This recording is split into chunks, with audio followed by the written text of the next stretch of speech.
Hey guys, and welcome back to this channel. In this video, I'll be showing you guys how you can basically make your own recipes and grow a garden without kind of like browsing for it. There's actually an open recipe book where you can click on the item that you have cooked. You'll also see the best mutations you've gotten so far from the item you've cooked. You can see the known recipes. So for instance, the icing is this, so you'll need to put at least one each to make a cake. And there's just a bunch of other recipes that you can do without having to kind of like browse for it. You can kind of like mix and match it yourself, and you can even mix and match it using fruits that have mutations on it. So yeah, that is pretty much it really.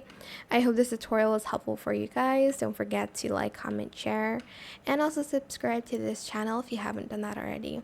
If you have any more questions about this video, just leave it in the comment section down below. I'll try my best to answer them all for you guys. And if you found this video helpful, please click the thanks button as well. That is it. Thank you so much for watching. Bye.